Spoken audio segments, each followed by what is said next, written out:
먼저 짐부터던 힘이 장업don을 무는 짐보는 게다 다그러다간 잔도 심을도 tum바들지 잔라기 쇼음서. To benefit beings, please generate bodhicitta before teaching. Next, we will discuss the Classic of Filial Piety, a significant work in traditional culture. Previously, we also carefully studied the essential standards for being a good student and child. Actually, the standards for being a good student and child is quite interesting. At that time, I also translated the standards for being a good student and child into Tibetan. Now in Qinghai and many other places, our Tibetan students are also taking Tibetan classes, which count as moral education or traditional culture classes. When we taught this material back then, we genuinely felt it was pretty good and quite valuable. This time as well, we are diligently studying the Classic of Filial Piety, which is a significant part of traditional culture. If we have sufficient time or a keen interest in the future, we can also delve into the Analects of Confucius. Including significant works like The Doctrine of the Mean, The Great Learning, and the Thousand-Character Classic, these foundational texts are essential. Maybe making such a vow is a good thing. If we don't manage to study them in this lifetime, we can still learn them in the next. A lot of knowledge is necessary because nowadays people only focus on learning modern knowledge. They may end up leaving behind traditional culture, traditional knowledge, and traditional religions. In the end, they often struggle to find their own fundamental roots and a true sense of belonging in their lives. At the same time, many complex psychological issues cannot be fully solved by modern culture. Sometimes, in this overwhelming era of information explosion, because we receive an immense amount of information, if we truly lack genuine wisdom, we simply cannot make sound and beneficial choices. Our psychological state is simultaneously giving rise to a wide array of complex issues, as the majority of mental illnesses prevalent today are in fact closely connected to the pervasive influence of our current garbage culture. Regrettably, despite the existence of individuals who understand traditional wisdom, a great many people have failed to embrace these traditional teachings. And as for modern knowledge, many of us are also truly unable to fully accept it. There is this significant gap between the previous and current generations. This particular gap is very difficult for many people to effectively bridge, especially now, perhaps even elementary school students and indeed kindergarteners. These children are quite proficient in some modern things, including operating various types of computers and modern mobile phones and devices. So, in front of their own children, many parents are basically illiterate. When it comes to using modern computers, many parents don't really know how to operate them, so they simply let their children do it. This phenomenon has led to a situation where many children effectively become the de facto heads of the household, given that a significant number of older and middle-aged adults possess only a limited understanding of contemporary knowledge and the wider global landscape. This particular problem is indeed quite serious. Today we will continue our in-depth discussion. Sometimes we absolutely should not look down on ancient culture. From the rich knowledge system of ancient culture, we can truly gain a lot of deeply nourishing and incredibly valuable knowledge for our lives. Today let's briefly talk about the third chapter of the Classic of Filial Piety, also known as the chapter of the feudal lords. Previously, we discussed the chapter of the Son of Heaven, which we've already covered. According to the history of that time, the Son of Heaven was considered the king of the kingdom.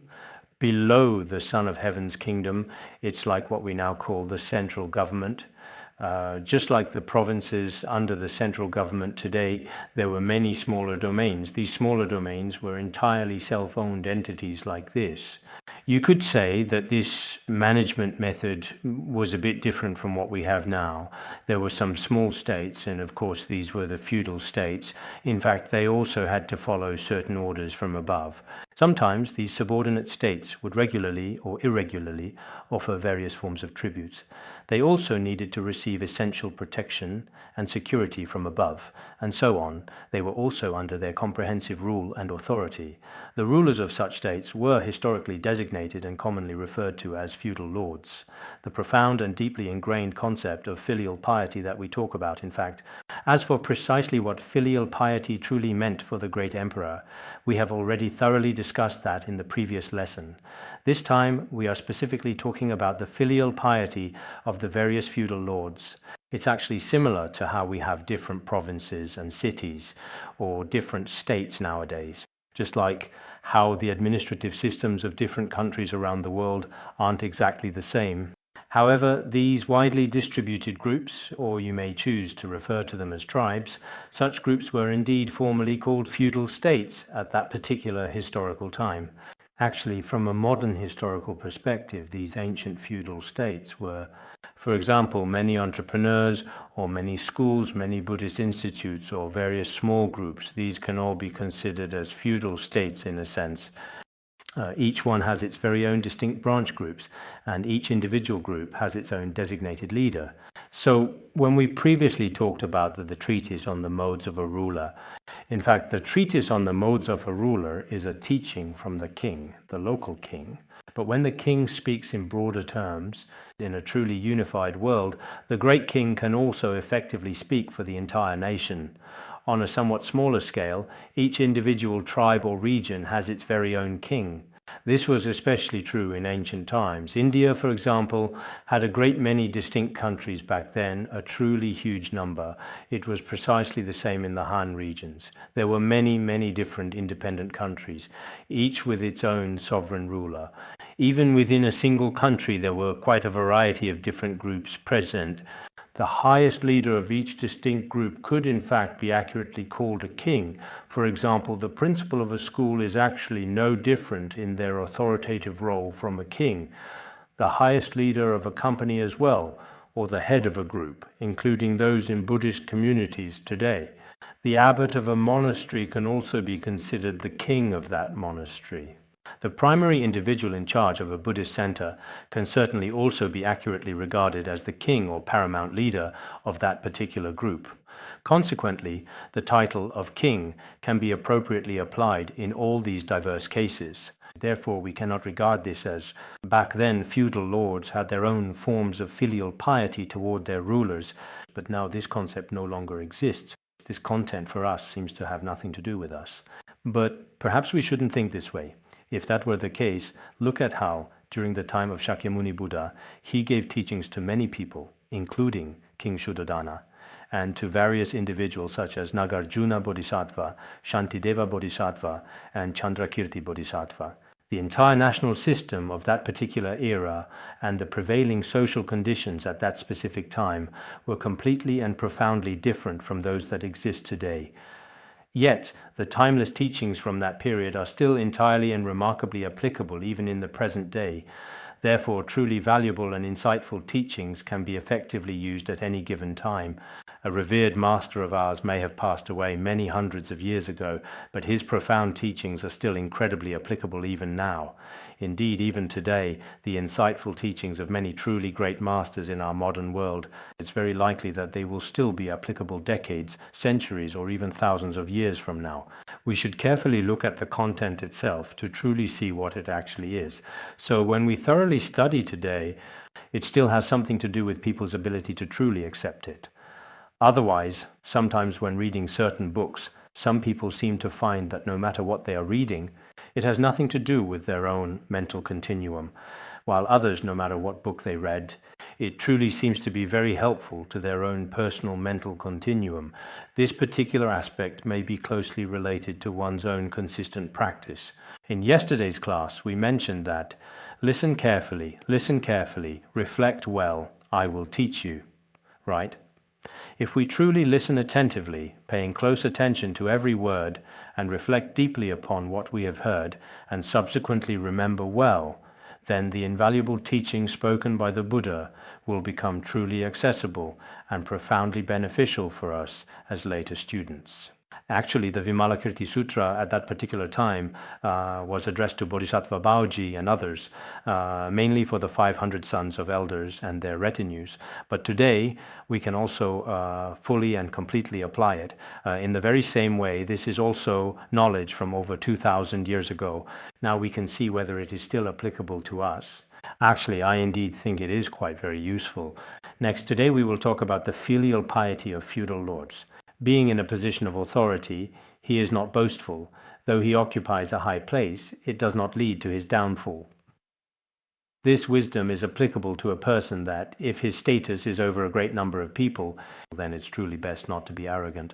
As for arrogance and indeed pride, I mentioned them briefly before when discussing the letter to friends and family. Arrogance is something that is very clearly and overtly obvious on the outside, with certain discernible attitudes and behaviors showing through. But pride, in contrast, is not particularly apparent or easily discernible to others. But for oneself, whether it's due to one's talent, when considering one's elevated status, or one's carefully maintained appearance, there is often a profound sense of personal pride that resonates within. This involves thinking highly of oneself, a particular kind of ingrained mindset. However, if you are genuinely not arrogant, even though your position might be extraordinarily high, it absolutely will not be dangerous or problematic, precisely because you consistently maintain a very humble demeanor. Just like the saying, humility brings benefit, pride invites loss. This is also said in the world. If we are truly and genuinely very humble, then there won't be any adverse circumstances that arise. But if you are especially arrogant, there is a significant risk of incurring various forms of damage or harm. Therefore, regardless of whether you hold the position of a king, a monarch, or any other supreme leadership role, it is always best to ensure your mind remains free of the vice of haughtiness. Nowadays, many people, as soon as they gain even a little official position, start putting on airs and act distinctly and noticeably differently from everyone else around them, whether it's the deliberate way they walk, the affected manner in which they talk, or the meticulous way they do things. They always feel compelled to prominently highlight their own elevated status and considerable power. Moreover, they frequently flaunt their official position and influence in front of others. In reality, their behavior will inevitably be condescending as well. If you always maintain a sense of superiority in your heart, you will likely look down upon others and easily show your contempt for them. This kind of attitude is very dangerous. If you are not arrogant or prideful, then even if your position is high, you will not be in danger or face any precarious situations. We often say that the higher you are, the harder you fall. If you are high up, in the end, you are bound to fall.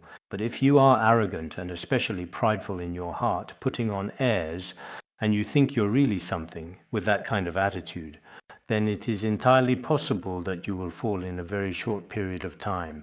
If you're not like that, it's not easy to fall. There's a common saying among us Tibetan people, if you're sitting firmly on the ground, there's absolutely no way to fall any further down than that.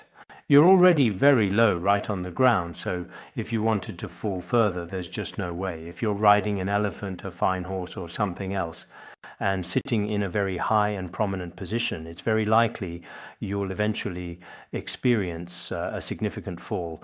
Sometimes we observe truly in this world, whether it's a powerful king or numerous other individuals of exceptionally high status and influence. Oh, so many people used to praise, admire, and even idolize them with great enthusiasm at first. But in the end, they inevitably fall into the most profoundly pitiful and inescapable abyss. Most of the time, this unfortunate outcome is primarily because they consistently failed to pay sufficient and careful attention to their own actions and overall behavior. I think it was in the alternative translation of the Agama Sutra before, King Prasenajit, during his practice, noticed that most of the people around him were either very arrogant and proud or had great desires for the 5 sensual pleasures. Some individuals, driven by their strong desires and considerable arrogance, often caused harm to others. On one occasion, he genuinely felt he had discovered a significant truth, so he went to the Buddha to respectfully ask him about it. He said, Today I feel as if I've grasped a certain truth. Why is it that most people in the world are truly arrogant, possess strong desires, and in the end ultimately harm others and bring about their very own downfall? Then the Buddha told him, "What you have said is indeed true. In fact, to harbor arrogance and nurture excessive desire is inherently perilous, much like a hunter's snare, where an unsuspecting wild animal risks stumbling and falling into the trap." It was precisely this point that the Buddha addressed by delivering his teachings through the form of verses, indulging in one's pursuits, lost in the five desires, unaware of the bad consequences that are to come, much like a deer falling into a deep well. This truly means that some people act quite recklessly and do things rather carelessly, and in the end they indulge themselves without any restraint in the fleeting pleasures of the five desires, without truly knowing the dire consequences, without fully realizing the negative and detrimental outcomes. In this way, they are just like wild animals, like a helpless deer falling into a deep, dark abyss. It's truly frightening. It genuinely seems as though there are many more insightful verses that follow this particular one, but regrettably I don't remember them very clearly at this moment. But in fact, there are such profound and ancient teachings.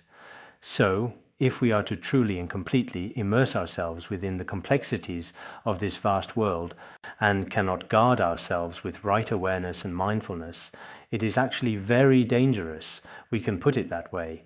Because being high up is not dangerous if you are not arrogant or conceited.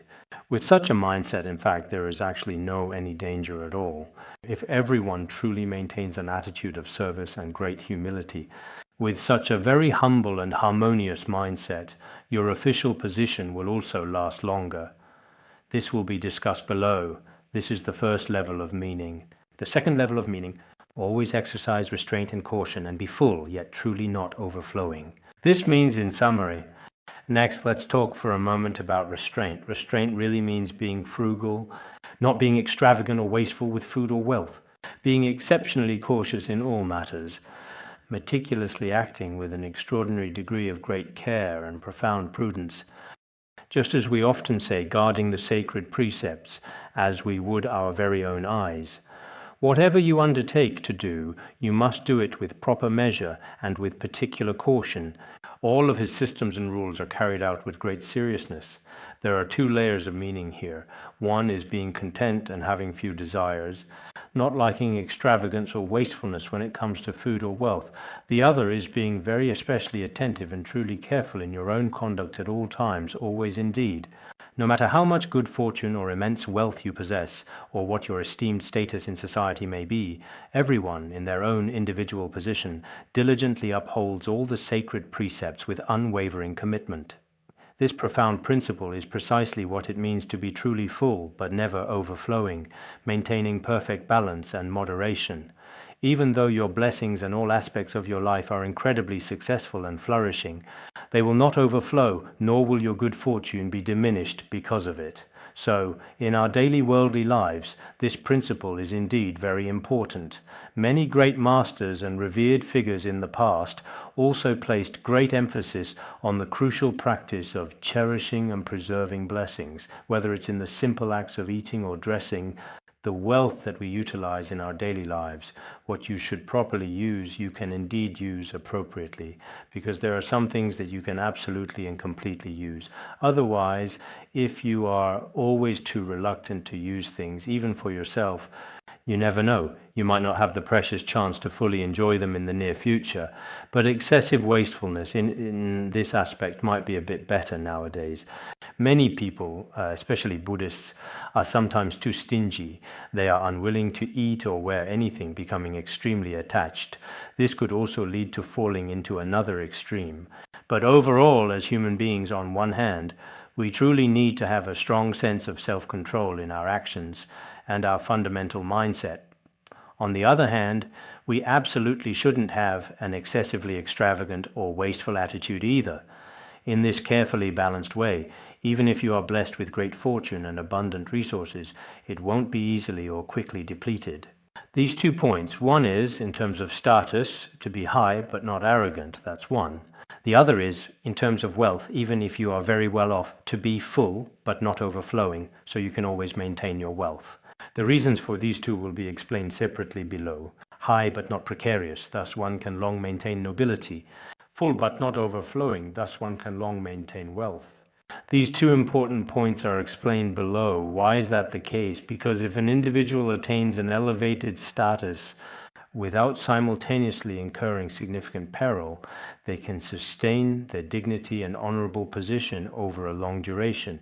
The reason why some individuals remain at the highest level of leadership and rarely falter or experience a catastrophic fall is precisely because they likely exercise great responsibility regarding their own conduct. If things continue like this, people will also feel that this is a good ruler. No matter how many years truly pass, they are absolutely unwilling to let him step down from his position. Just like in some countries around the world today, there are powerful monarchs who have ruled for many, many long years. Of course, some individuals may indeed use various methods and strategies to maintain their advantageous position, but for some others, people truly and genuinely admire such individuals' exemplary conduct, feeling especially respectful toward them. So if we truly want to be fully responsible for our own lives and destinies, we should not harbor arrogance about our own status. Fundamentally, the main takeaway from this discussion is that from this point forward, regardless of the position an individual holds, they should consciously strive to prevent their acquired status or role as a person in charge from making them appear immediately and obviously arrogant to others on any given day. Of course, just as I mentioned that day, perhaps Western cultural concepts are a bit different. They say you must be arrogant, that this is the right way. You absolutely must have your own distinct personality and be confidently arrogant in front of others. This is something that sometimes we may not be particularly good at learning, because sometimes, whether it's speaking or doing things, if we're too casual, it might not be very good. But no matter what the circumstances, I truly think that whether it's their reigning monarchs or their influential leaders, if they simply put themselves above everyone else and choose to do absolutely nothing and only use their mere words to command and control others without personally getting involved themselves, then that's not very good. So in the foreseeable future, in all our various and diverse places, even though we absolutely cannot become powerful kings or the very highest authorities, whether you're a county chief, a governor, or a provincial leader, that's not necessarily the case. Or even if you're the so-called highest Dharma king or national preceptor in the Buddhist community, these positions are not guaranteed for anyone. But in reality, every person, even if you're just in charge of 3 or 2 people, if you are a leader, you should also be very humble and not always think in your heart that you are the leader. If you are indeed a leader, you might feel that you absolutely must put on airs. However, that is not necessarily always a good thing. Of course, sometimes you might genuinely need to act like a strong leader, but at many other times it's far more important to truly focus on serving everyone effectively. This is very important. This includes some of the people in charge within our association. I often think that they are still completely bringing worldly ways and external influences into our Buddhist community. In all our sacred places, sometimes many people have been replaced or displaced. What is the reason for these replacements?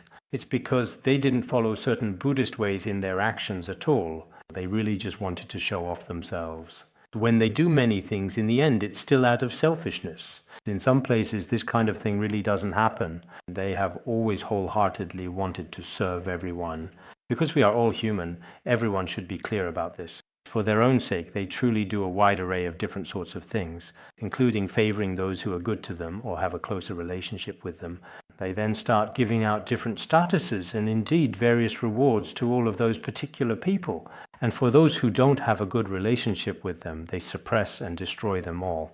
This kind of mentality is exactly the same as some worldly attitudes. Actually, regarding this particular kind of behavior, I also sincerely hope that in the future, when we study traditional culture this time, it's not about ultimate liberation and such things, but at the very least, it's about being a good person. And in fact, that's already very good. From the perspective of entrepreneurs and some current worldly concepts, this is a management training in traditional culture. If we examine this from the perspective of Buddhist teachings, this passage is an explanation of precepts which fundamentally encompass the guiding principles for how we conduct ourselves in daily life, including matters of eating, social conduct, personal management, and interacting with others, as all these ethical concepts are meticulously addressed within the framework of the Vinaya. I believe that such ancient teachings remain highly beneficial for contemporary life. Consequently, if we successfully maintain a mind free from self-aggrandizement or haughtiness, it signifies that our honorable status will be preserved indefinitely, remaining full but never overflowing, thus ensuring the long-term retention of our prosperity.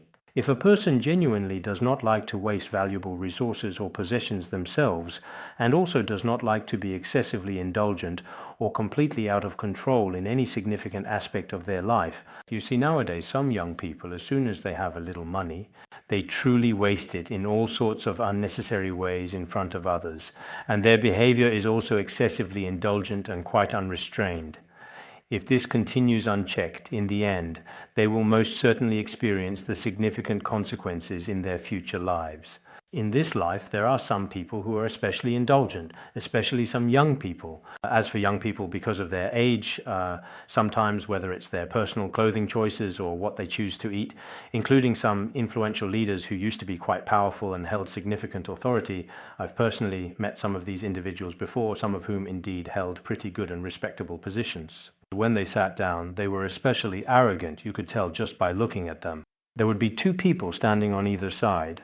When he desired to smoke, he would simply gesture with his fingers like this, and immediately someone would carefully hold the cigarette for him. Then he would take a puff and gently place it here, and right there, directly in front of him, there would immediately be something like a small golden tray placed there. He would just point like this, and someone would immediately come over to take it. And if he started to sweat just a bit, then someone would promptly bring him a towel. At times like this, it was always the case that the towel would be brought over from this side. And at times like this, the wine bottle would be carefully brought over from this side. It's almost like being a vegetable. I've truly seen people like this. So some arrogant individuals are just especially like that, you know. You can tell right away, and I can still remember it all vividly now. This really isn't good. People like this, their wealth and fortune really won't last long.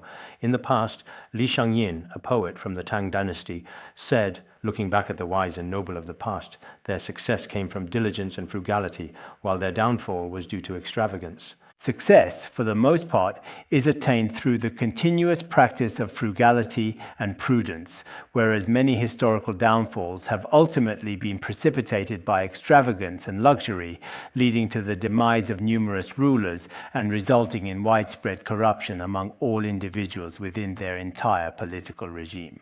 This principle undeniably extends to Buddhists, for if the entire spectrum of conduct within the Buddhist community were to become excessively corrupt and characterized by extravagance, the complete Buddhist order would indeed be highly susceptible to eventual demise. Therefore, our Buddhist community should similarly does not necessitate, as some contemporary individuals mistakenly claim, that practitioners must fully transform into something akin to beggars, deliberately dressing themselves in tattered and ragged clothing. Actually, that's an extreme approach as well. Some people insist that, look, now that we've really entered the 21st century, now someone feel compelled to deliberately cover their robes with a multitude of patches, and certain monks intentionally adopt this appearance as a conspicuous form of self-promotion, essentially trying to signal, I am exceptionally frugal and quite extraordinary here.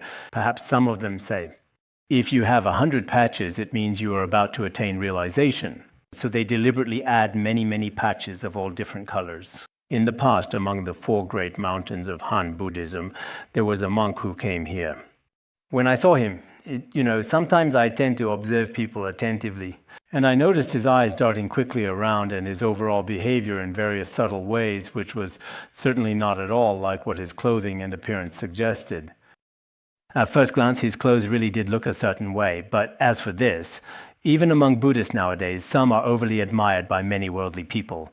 People exclaim, wow, this person is really remarkable. Wow, this is apostrophe. Of course, I won't say it too directly. I originally wanted to mention a few points, but if I say it like that, it might be too obvious. If it goes too far like this, well, maybe on the surface, this particular person seems like a truly great practitioner, but behind the scenes, however, he uses this particular kind of approach to clearly show off his own inherent arrogance, or to overtly display his own excessive pride and a certain kind of extravagance.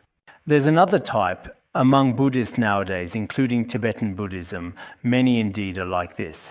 Whether it's their living arrangements or their enjoyment in various aspects, it's excessively luxurious. If that's the case, in the end, it can be said to be quite dangerous. You see, being full but not overflowing, even if someone has a lot of merit, if everything they consistently do is genuinely for charity, for truly meaningful and impactful causes, and they do not overtly act that way in front of others, then in that case it may help to preserve their long-lasting merit and accumulated wealth. This is very important. Of course, some people have no choice but to be content with little desire, because their merit is rather shallow. For people like this, when we first came to the Institute, it was indeed the case. At that time, we had no choice but to be content with little desire. We simply didn't have anything. There was nothing could do. But when someone truly possesses a certain level of ability or inherent strength, people are very much prone to change. Especially when they gain wealth and status, these two are crucial. It's rare for someone to gain status and not become arrogant, remaining the same. People who stay humble in such situations are few. It's also rare for someone to gain wealth and not become arrogant, staying just as they were. Such modesty is also quite uncommon. Generally speaking, people might be a bit better at the very beginning, but gradually over time they tend to change. As the old saying goes, one truly cannot see the true face of Mount Lu. You may not even fully realize it yourself, perhaps. However, the onlooker sees things clearly while those involved are confused. Others are usually very aware of it. So for each of us, we should using these as a mirror to reflect on ourselves. That would be very good. If one remains wealthy and noble, yet can still safeguard the state and live in harmony with the people, that is the filial piety of princes. If a person possesses both wealth and status, and here status refers to one's position or rank, we often talk about people of wealth and status. And when we say people of wealth and status, we should evaluate both their wealth and their status. These two aspects should be considered when assessing someone's overall wealth and nobility. One aspect is having blessings and wealth, and the other is having a noble status and significant power. If these qualities do not truly leave the person, then what exactly can this individual actually preserve? He can meticulously maintain his esteemed official position, his profound greatness, and his cherished country. Here, the term state actually refers to, as in ancient historical times, only the emperor and the powerful feudal lords were permitted to worship the revered gods of the land. The gods of the land are divided into different types. Some land gods are called earth gods, referred to as She at that time. And here Ji refers to some land gods called grain gods, the deities of the 5 grains. In ancient times, there was a lot of emphasis on these aspects because back then it was an agricultural society. Everyone was concerned about people having enough to eat and not starving. This was the main standard for social development at the time. A moderately prosperous society meant that as long as people didn't starve, it was considered to have reached that level. At that time, people of higher status, like the Son of Heaven, had the privilege to offer sacrifices to land gods of 5 different colors. They had this kind of right. If someone was a feudal lord, it seemed they could only worship one color among them. So the distinctions between these colors were quite clear. Therefore, at that time, people were divided into different ranks. Here it indeed clearly states, if your personal wealth and social standing never truly leave your side, then your position and identity will always remain with you. What this means is that it allows your country to be peaceful and your people to live in security. The entire nation can be preserved and the country will prosper and flourish. As for the people, in fact, if your personal wealth and social status never leave you, you are fortunate. Then all of your people will also truly live and work together in a state of great peace and complete contentment and harmony. If you possess such wealth and nobility, then you truly have it all. This is what is called the filial piety of feudal lords. Speaking of the filial piety of feudal lords, in short, as a ruler, if he possesses the virtue of filial piety and moral character, then he has the opportunity to ascend and become the revered Son of Heaven, or more precisely, the supreme sovereign ruler of all under heaven. This is much like the historical figure King Wen of Zhou, who in the beginning also appeared to be merely the ruler of a regional feudal state. However, over time, because his exceptional virtue and moral leadership profoundly inspired and influenced people, at that time Confucius also held him in especially high esteem and greatly admired some of his actions. Then his feudal state grew steadily larger and larger, expanding its influence. Later on, he was preceded by the powerful Shang dynasty, but as the Shang dynasty became increasingly corrupt and morally decadent, in the end, King Wen of Zhou successfully ruled, and you could certainly say established, the glorious Zhou dynasty. There are also different accounts about him in history. Some mythological stories say that he had 100 sons, but in actual historical records, the number was closer to 17 or 18. That's one version of the story. In any case, it's not clear exactly how many sons he had. But what is absolutely certain and undeniably true is that he was truly a virtuous and deeply compassionate individual. Moreover, everything he consistently did was solely for the profound benefit of the common people. This was what set him apart. It was because of this quality. There were indeed reasons why he was able to rule the world at that time. So for each and every one of us, whether we consider it from a Buddhist perspective or from a more practical worldly point of view, in actual fact, we should, as a responsible ruler, no matter how many individuals are truly under his direct command, in reality, those who are under his authority should be people whom he protect them with the compassion spoken of in Buddhism. If he protects them with compassion, then his wealth, for one, is inseparable from his own being, and his nobility, too, is inseparable from his own being. Because when it comes to wealth, some people may truly possess more external riches, while others may have more inner spiritual wealth. If he has compassion, at the very least, he possesses the spiritual wealth of compassion.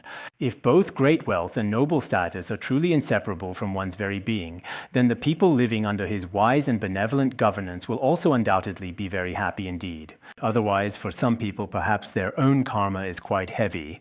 For example, when someone takes on the responsibility of being the main person in charge or a leader, it's quite common that most people below can't accept or get used to them. This is related to it. It's also quite difficult for 100% of the people below to completely accept them, because every single sentient being's karma is different, and it's genuinely hard to please absolutely everyone. This is indeed truly difficult. But for most ordinary people, at the very least, they can certainly have a clear conscience. Today, this is also a very good opportunity for us. I also hope that the Buddhist organizations in various places today, some people here are not Buddhist, but ordinary people in the world. As a responsible member of society, at the very least, you inherently belong to a fundamental family group. If you have a family group, then among the many people in your family, some of them can also be considered as the ruler or leader. For example, one person, if you truly have your own children, your own descendants, you can indeed also be their lord or ruler. So at that particular time, what kind of approach would you employ? Would you hit them every day, hate them every day? Would you always act superior, only showing up occasionally to say a few words? Then, feeling very impressive about yourself, you simply turn around and calmly leave. Some rulers, some people in charge, really are like this. They have no sense of responsibility, nothing at all. They don't have any compassion for others and are unwilling to give of themselves. If you're not willing to give, it's very hard for people to truly respect you. So, whether we are talking about management in a general sense or from a broader worldly perspective, we are still talking about different places. Today, specifically, I'm referring to various distinct groups. We are not, at this particular moment, specifying any particular department. Anyone who is the primary person in charge of any group and all the leaders that follow after them should consistently think about the well-being of their own people or the members of their groups. This principle is extremely important. This is what true filial piety truly is. Next, let me talk about something else. The Book of Songs says, with trembling caution, as if standing on the very edge of a deep abyss, as if treading on thin ice. We probably use this phrase quite often. Indeed, it's a line from the Book of Songs. In the past, the Book of Songs seemed to truly cover a really wide range of topics within itself: politics, economics, love, and even many folk songs about various animals and plants. There are some distinct collections of poems actually gathered within it. Such is this remarkable poetry. In the earliest Book of Songs, it says here that as a ruler, as a feudal lord, whatever he does, he should always be extremely cautious, as as if standing precariously on the very edge of a deep, dark abyss, as if treading with immense care on dangerously thin ice. We also very frequently use this evocative phrase in our daily lives, don't we? So what exactly does it truly mean, this powerful expression, trembling with caution? It means that in everything you do, you must be extremely careful and cautious, almost trembling with nervousness. It's about being very attentive, never letting yourself become careless or lax. As for as if standing on the edge of a deep abyss, it's like we're about to fall into a deep pool at any moment. It means you're already very close to, or even standing at the very edge of a towering cliff, or at the highest point above a deep, vast valley. If you're even a little bit careless, you could easily fall into an immense abyss thousands of feet deep. Or it's like walking across a layer of exceedingly thin ice. For instance, while the ice may be very thick during the winter, once the warmth of spring arrives, it gradually begins to melt, and if one is not sufficiently careful, they could suddenly fall right through it. A situation that is inherently extremely perilous. So whatever you do at any given time, you must never ever be too careless or negligent. In Buddhism, it's very often emphasized, do not be negligent, do not be negligent. Having the right awareness, the right mindfulness, and absolutely not being negligent, these are all extremely and profoundly important considerations. So here, it's saying that in our daily lives, whatever we do, we must not be overly careless or indifferent, thinking that it truly doesn't matter at all. This is especially true for many young people nowadays. It seems that they don't listen to their parents or their supervisors no matter what is said. They act as if nothing matters, but in fact, this is very dangerous. Why is it that so many people are in prison now? It's because their actions are completely and utterly unrestrained. Because of this, in the end, they inevitably lose their precious freedom in life. Perhaps with a few exceptions, such as drinking alcohol and committing illegal acts while in a drunken stupor. But aside from that, most cases are caused by excessive negligence. That's why people in ancient times paid special attention to all their actions. For example, in Buddhist scriptures like the Balapandita Sutta, it says, one must be cautious with actions of body, speech, and mind. We've used this phrase many times before, and everyone should be able to recite it. Actions of body, speech, and mind. These three types of behavior, physical, verbal, and mental. One must be cautious, must be careful, and always remain vigilant at all times. That's why sometimes Buddhism, when referencing those scriptural teachings from traditional culture, pays a lot of attention to them. Whether it's true practitioners or monastics, they are especially mindful and attentive of their behavior in many aspects. The more careful and conscientious a person is, the more profound respect they tend to receive from others. Just as it is said in the Bodhicariyavatara, like a person who is threatened by a sharp sword is walking while carrying a bowl full of oil. Fearing to spill it and be killed, one should diligently guard their sacred precepts in this very same way. In the Bodhicariyavatara, it says, for example, a person balances a bowl filled to the very brim with oil on his head, and is carefully told to walk from the very doorway to a specific place. If even a single drop of the precious oil from the bowl on your head accidentally falls to the ground, you will certainly be killed. Meanwhile, on both sides, numerous people are singing and dancing, with thousands upon thousands of individuals engaging in all sorts of lively entertainment. And there are many people nearby holding dangerous weapons. So, in order to protect his own precious life, this individual is extremely careful. No matter how many truly wonderful performances are happening all around him, he won't even glance at them. In the same way, whether we are upholding the Bodhisattva vows or the Pratimoksha vows. This is precisely how it should be. We must be extremely mindful and truly present in our daily lives. Whether it's like carefully walking on incredibly thin ice or cautiously approaching a very deep and vast abyss, or the kind of extreme caution and meticulous care you must exercise when carrying a bowl full of precious oil. As was mentioned earlier in our discussion, all of these situations and scenarios are exactly the same. Therefore, whatever actions or endeavors you undertake, I also sincerely advise everyone not to be overly careless in our approach. Sometimes it has been observed that some of our Dharma friends appear not to be very serious or diligent when performing various tasks. In the future, no matter what you truly do or what intention you indeed set, if your own ability is lacking or your wisdom is insufficient or if you lack other necessary conditions, then that's another matter. But generally speaking, whatever we always undertake, we should approach it very seriously. Don't just do things half-heartedly or simply go through the motions. This truly reflects a person's inherent character. Whatever task or responsibility you are supposed to undertake, you must always make sure to complete it properly and thoroughly. On the one hand, I genuinely feel a bit ashamed to openly say this. I myself haven't done many things very well either. But on the other hand, when I do something, for more than 30 long years, I have always done it with great focus and dedication. So I truly think in some respects what I'm saying here is not entirely without a valid reason.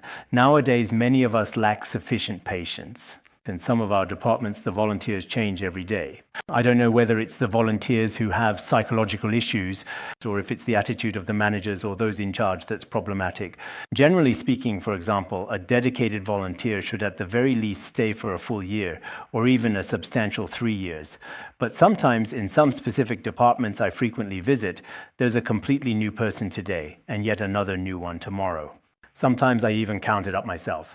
In my memory, how many people has this department changed in just 8 months? Then I think this one was here, that one was here too, and this one as well. Wow, just how many people have come and gone. The reason for this is either that people nowadays are just too restless. Today someone volunteers here for a short period, but after a couple of days they are gone again. Or sometimes many of our supervisors, when they are in a particularly good mood today, they might put you here, and then tomorrow they will move you somewhere else entirely. With this kind of approach, actually, a lot of things end up in chaos.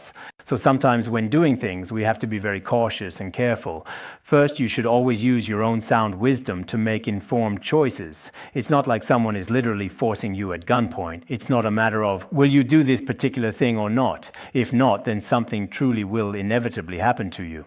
That's not how we operate. First and foremost, there has to be a certain level of willingness. You have your own freedom, right? You can also make your own choices. The same goes for you supervisors. First, you should always ask properly. Even in some departments within our institute, people are being switched out every day. Sometimes I wonder, is it because of the management staff?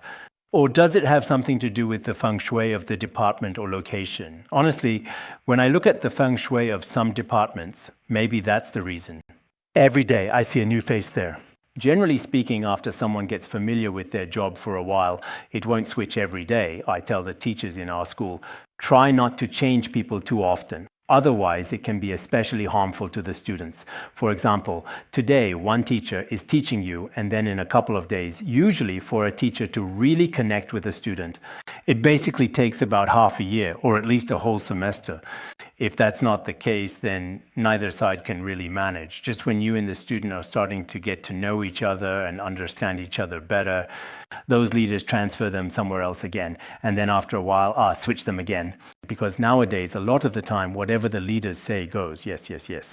With just a single word from the leadership. So being a leader is actually very risky, because if their words truly lack wisdom and skillful means, some of their critical decisions can unfortunately end up being truly major mistakes in principle.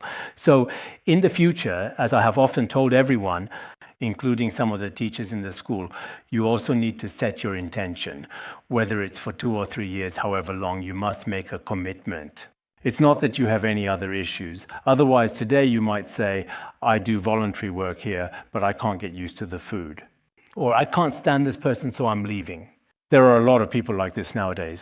Sometimes I am grateful to our volunteers. Without them, honestly, many things just couldn't get done now. I am truly grateful. But sometimes I really can't stand those volunteers because they just stay here for a few days and then immediately say, I'm leaving, I don't want to do this anymore, and so on. They come up with a whole bunch of reasons and then leave. There's nothing we can do. We can't tie them up with a rope and keep them here. If it were a puppy, you could tie it up with a wire and feed it a little something. That would work. But with people, that's just impossible. So sometimes these volunteers, some of them, because of poor relationships with others, or sometimes because they don't eat well, and for many of them, the reasons are extremely simple. Like, I can't get along with this person, or something like that. They leave for such a simple reason, and that's not good. When you study, you should really think it through first. Once you make your choice, we can't say it has to be for many years, but when I serve here, I often ask them, at the very least, can you commit to a full 3 years? The absolute minimum commitment should be at least 1 complete year. Otherwise, if people keep constantly coming and going, everyone ends up feeling confused. It truly feels like there's no real order or discernible pattern to anything at all. So I sincerely hope that in the future, whatever we do, first, we should be responsible in the process of doing things. Do things earnestly and seriously, and don't just follow your own shifting thoughts. Thinking one particular thing today and another tomorrow, that's certainly not a good approach or a consistent perspective. Don't just follow your changing thoughts. If you quit as soon as you encounter a little difficulty, that's not good either. And for those in charge of various places, I haven't specifically designated anyone today, but there are some, because I often see some of the management departments, and here in this location, we also have quite a number of management departments. If the faces that I see are always new faces, that shows that people's hearts are truly unsettled right now. If this situation continues, just the day before yesterday, we had our advanced research class. As I was walking along, I was truly thinking to myself, oh, the people who were here last year are all completely gone this year. And the people who were here the year before last, even those from last year, are gone now. It's just like what's described in the chapter on causes and conditions. You see some people in the morning, and by the afternoon they're already gone. Some people are dead, but they're still alive. Some are alive, but they're already dead. What is as heavy as Mount Tai, and what is as light as a feather? So, when I look at some people, I really wonder sometimes, if you study for a long time, it's at least 3, 5, or even 10 years. Back when we took the oral exams in front of the Dharma King, basically, in the later years of the Dharma King's life, he stopped holding the oral exams. Before that particular moment, I had never truly considered quitting. Anyway, as long as there were those challenging oral exams, it was always precisely like that. But people are certainly not like that anymore these days. This current year, I personally observed some truly very enthusiastic faces. But I don't really have very much confidence at all that they absolutely won't quit by next year. Even I myself personally feel a little bit, maybe it's this particular kind of mindset that I have. Maybe it has to do with people nowadays, or maybe, I don't know if this is the collective karma of sentient beings or something else. One thing I really want to talk about today is always being cautious and vigilant. Everyone should pay attention and be mindful in all aspects. On one hand, everyone truly needs to cultivate patience. It's important not to be too impulsive or flighty when undertaking tasks. If you approach and do everything in a completely flighty and inconsistent way, then achieving success will indeed be a bit difficult. That's probably all for our discussion today. It's quite acceptable. There's still a little time. We'll stop here for today. Next, let's dedicate the merit properly.